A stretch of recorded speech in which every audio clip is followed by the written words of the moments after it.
As every fan of the Elder Scrolls franchise is aware, the worlds we explore in the games are steeped in rich history and deep lore. Elder Scrolls Online is no different. This massively multiplayer online game holds hours of engaging, story-driven content that works beautifully to immerse you in the lands of Tamriel. A large part of your playtime in ESO will be spent running dungeons. These 4-player romps through caves, caverns, castles, and dockyards throw wave after wave of enemies at you with the promise of powerful set rewards. Despite how long the average Elder Scrolls Online player will spend in the many dungeons the game has to offer, you'd be surprised at how many of them are oblivious to the rich story unfolding before them. Whether this is due to overzealous pickup groups charging ahead, or a missed objective foiling your chance to complete the quest before the dungeon is over, it is easy to let the narrative pass you by. I, like many others, believe that your enjoyment and appreciation of activities can be heightened through a greater understanding of the stakes.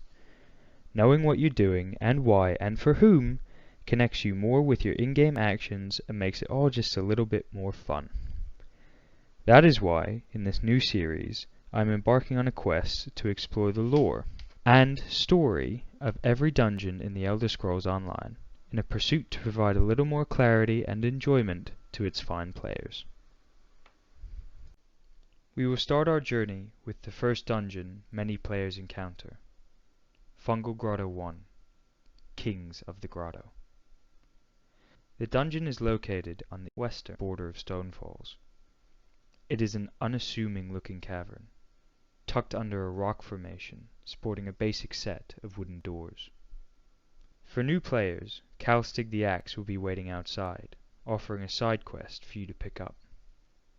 While the quest itself serves as an introduction to the Undaunted faction, it does give us some insight into what awaits us when we get inside. Calstig mentions that the cave ahead is full of dreg and goblins, and implies their presence inside is substantial enough that one would need to be very skilled to survive. This warning is punctuated by a group of dead goblins laying at his feet. Heading down the small incline and through the doors, we enter the grotto. A loading screen tip that may appear upon entering further clues us in as to what to expect. It reads, "These extensive caverns in the volcanic rock beneath Stonefalls were once used for an unknown purpose by the ancient Chimer, but were abandoned by the elves long ago. Now they are the haunt of goblins and other denizens of the underworld." From this we glean some context for the journey ahead. It confirms Calstig's assertion that we will most likely encounter an infestation of goblin and dreg, but it also hints at something greater. These natural caverns were used by the Chimer, an ancient ancestor of the Dark Elf. Tales of these elves paint them as powerful and mysterious, expressly stating that they use this grotto for unknown purposes, may suggest a formidable power lays dormant in these damp caverns. Once inside, you find yourself surrounded by vegetation and greenery at the entrance of a large vaulted cavern. Situated near the doors is a small camp, overflowing with weapons, armor racks, and supplies. Additionally, there are some creature comforts, including cookpots, seating, bedrolls, and even a crackling campfire. This base camp is by no means vacant. Milling around this site is a small group of travelers, scouting the cave, searching through rubble, and praying. One among them stands out. Viola Theron, in her black and red garb, cuts an imposing figure. Approaching her, she informs us that this group of adventurers is on an expedition and have encountered a problem. They are on a journey to find a shrine within the grotto, but the inhabitants are giving them some issue. She tasks us with the execution of the goblin's chieftain, a feat she believes will allow us to position ourselves at their head. Once we command the goblins, we can use them to clear the dreg lurking further within the caves. This will allow her and her expedition to search for the shrine unimpeded. Probing Viola further about their group, she states that they follow the ways of the Chimer, and reject the divinity of the living tribunal. This confirms our suspicion that there may be an ancient Chimer power lurking in the grotto. If those who follow the Chimer are searching for a shrine they left behind, it would be safe to assume it is of some import. Additionally, she mentions the web spinner, a power usurped by Vivek. Asking for further clarification on the shrine, she states she cannot, prohibited by her order.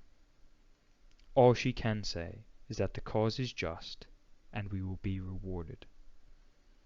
If we don't like that for an answer, we can leave. Looking around the camp one final time before moving on, we can see evidence of this Chimer shrine already. Viola standing in front of what seems to be the remains of a staircase. There are 2 passages we can read on the bench, next to Miss Theron.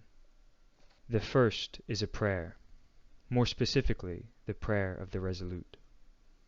It is made to Stendarr, god of mercy, and seemingly asks for protection and guidance. Perhaps this is the expedition wanting some extra security on their travels. The second is a note from Viola herself. In it, she identifies herself as Viola, the widow. She mentions the followers of the web searching for the spinner's shrine in service of a her.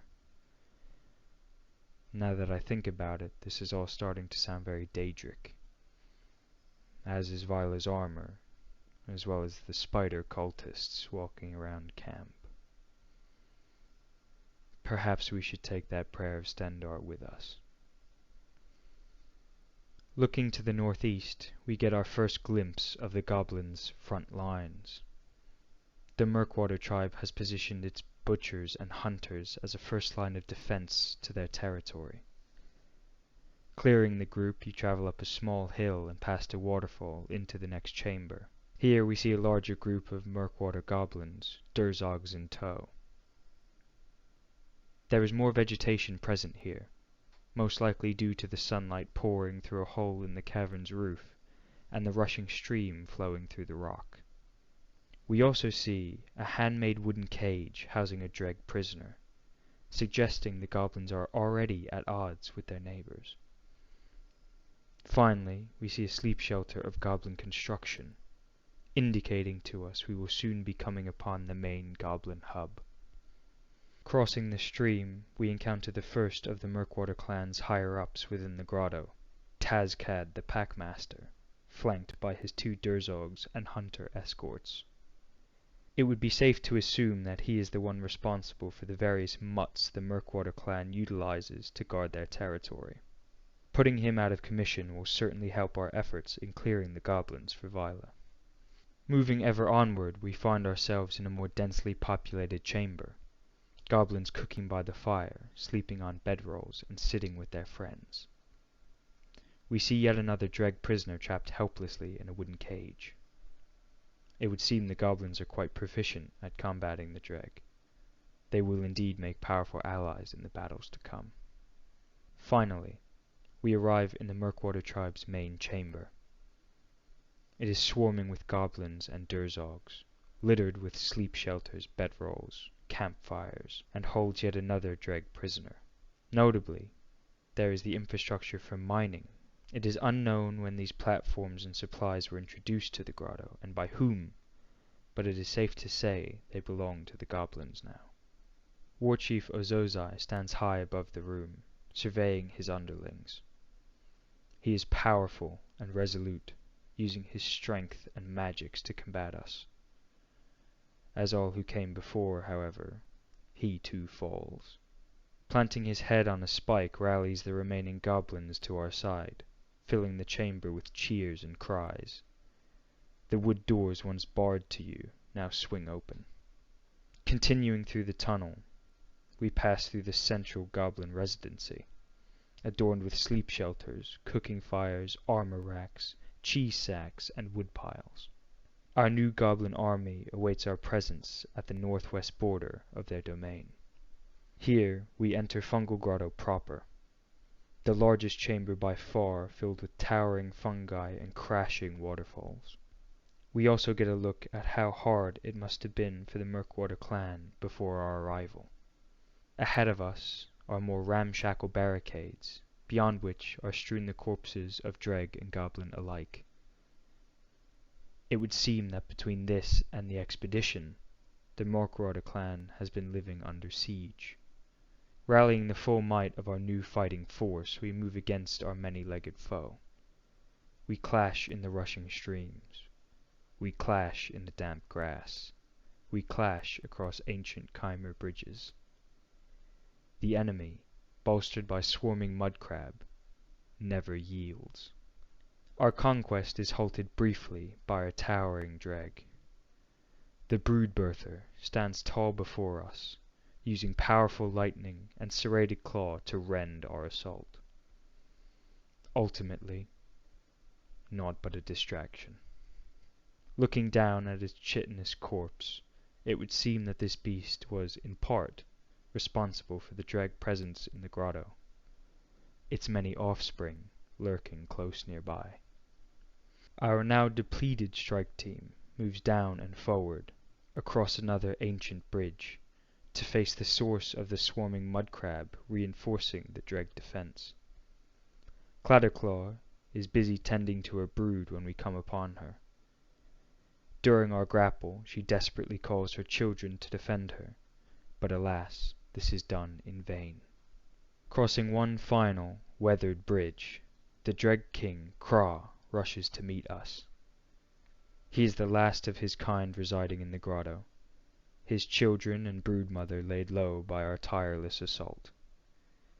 He does all he can to repel our attacks, blasting us with crackling bolts and powerful claws. He conscripts the final remnants of Clatterclaw's spawn and mounts his last stand. As the dust settles, we see Viola and her entourage running towards a heavy metal door atop a small hill. Catching our breath, we follow after them. As we crest the hill, we find two of Viola's protectors knelt in prayer at the door. Viola herself is centered in front of the imposing structure, head bowed and hands clasped. Speaking to her, she seems elated. The dour look she wore at our first encounter now replaced by a wide smile.